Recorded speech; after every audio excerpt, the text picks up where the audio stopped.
All right. Welcome back to the GSMC Wrestling Laureate Podcast, brought to you by the GSMC Sports Network. I'm your boy E here with all the cool wrestling factoids into the WWE, Ring of Honor, AEW, Impact Wrestling, yada yada yada.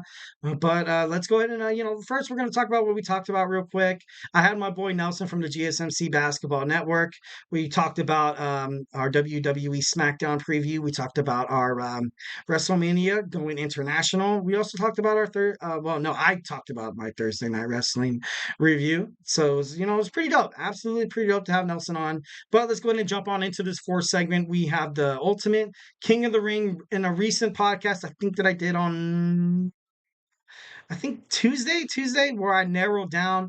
Basically, we had the past 16 winners of the King of the Ring tournament, the Sweet 16, and now we narrowed them down to the Ultimate Elite Eight. Before I move on, I want to remind you guys to use the tips and donations link at the gsmcpodcast.net and give me your questions. Tell me what you like, tell me what you don't like, tell me what you want to further elaborate on.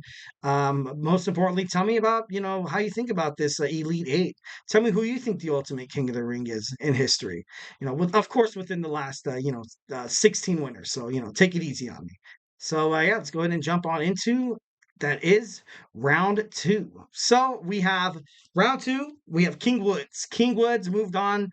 Mostly he beat out Baron Corbin because of his enthusiasm and his success with the New Day. I love Xavier Woods. I love the way he's kind of heading toward a character right now. What kind of made me a little upset was that Karrion Kross approached Kofi Kingston. I don't know if that's kind of foreshadowing, a split between the New Day. Hopefully that never happens because these guys are ultimately better together. So it's going to be interesting to see who could possibly take down the reigning King of the Ring, Xavier Woods. And of course, we have Booker T. Booker T. Oh man, King Booker, the five-time WCW champion, looks to take on Xavier Woods in this Ultimate King of the Ring battle. And I got to be honest, this is a doozy. This is a pretty hardcore doozy because these two superstars are absolutely phenomenal, absolutely insane. Oh, Xavier Woods is so good, so good. But oh man, you also have Booker T. So to be honest, I think the winner of this match, oh god, it's gonna be so hard to pick. Xavier Woods, and we have Booker T. Man, this is tough. So honestly, I'm gonna have to say the winner of this match is going to be.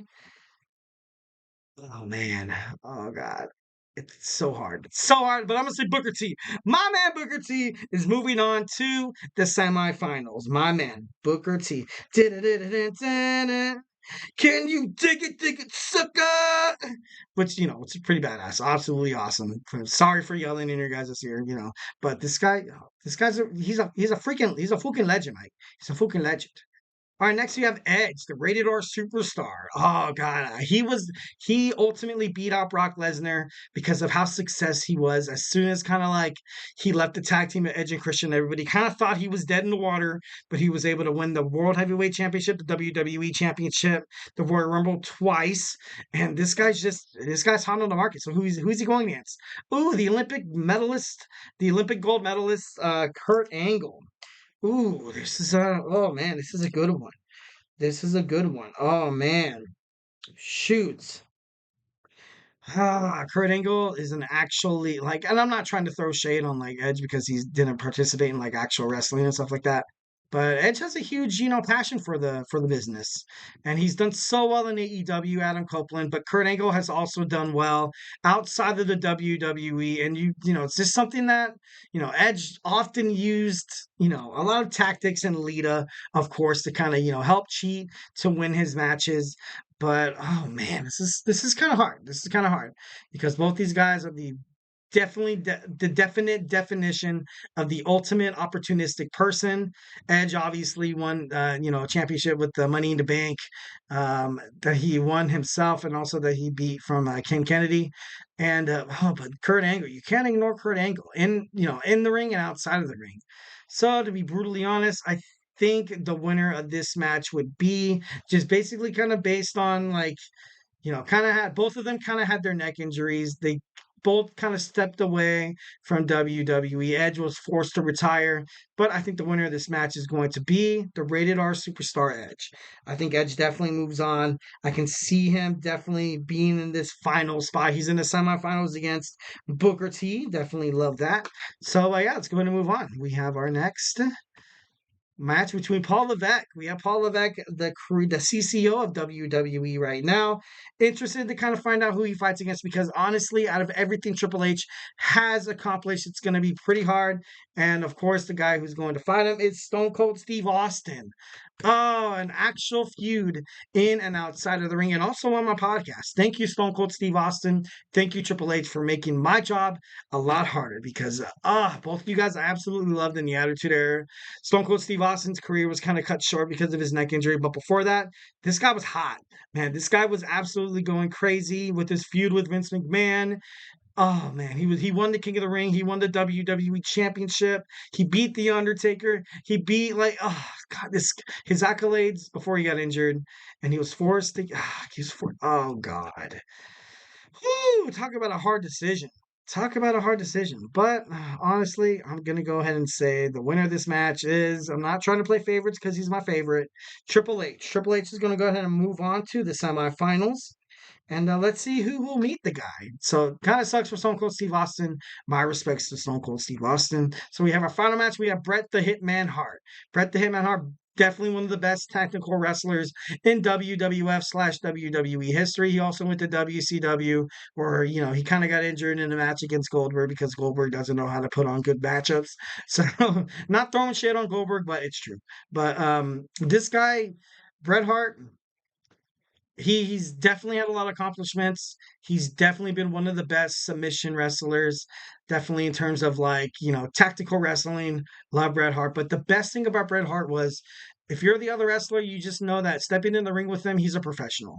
He's going to be able to dictate the match really, really well. And I feel like you watch wrestling and sometimes you see botched moves or you see kind of obvious cues that some of the wrestlers are trying to communicate to the other. And you're like, it's a little sloppy. During Bret Hart's matchups, you didn't really see any of that. You saw Bret Hart ultimately taking care of his opponent, taking care of the promotion, taking care of what storyline was being propagated in that moment. So it's going to be hard to fight. It's going to be hard to beat this guy. But we have Sheamus. Sheamus, love Sheamus. And I hate to kind of have that face that oh, thank God we have Sheamus because I don't have to make another hard decision. That's partially the reason why. I'm just kidding. No.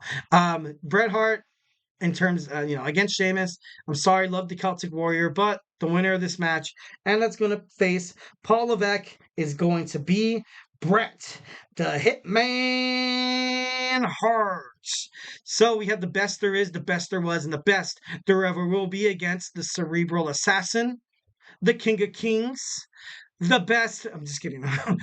We have Triple H, and then in the semifinals we also have Booker T and Edge. So we have four guys that are limited down to the ultimate King of the Ring in terms of the last 16 winners. Of course, all perpetuated by my total opinion, but I've watched wrestling long enough to find out how badass these guys, how much physical specimens these guys are, how they push their bodies. They put their bodies on the line day after day to impress you guys as the entertainment. They impress, obviously, it's a job. So you have to kind of impress your coworkers. You have to take care of them like Bret Hart did very, very well. So it's going to be absolutely crazy to find out who wins, who moves on, and who will be the ultimate king of the ring. In terms of the GSMC Wrestling Laureate Podcast, brought to you by the GSMC Sports Network. All right. So kind of moving on. We have our fifth and final segment. Every Friday, I like to give you guys my wrestling news roundup. Just something to kind of give you guys to think about and ponder during the weekend. Could strike up a conversation with the person with the wrestling shirt and be like, hey, dude, have you heard about this, that, and the other? And the guy can look at it and be like, man, this guy's super cool. Let me buy you a beer. So you can get a free beer out of it or a free drink. If you're a girl, maybe you can get a free drink. Who knows? Margarita Monday, definitely. I'm good for that. I'm good for that. So yeah, honestly, guys, don't go anywhere. We have our wrestling news roundup on tap. So I'll miss you guys during this next 10 seconds.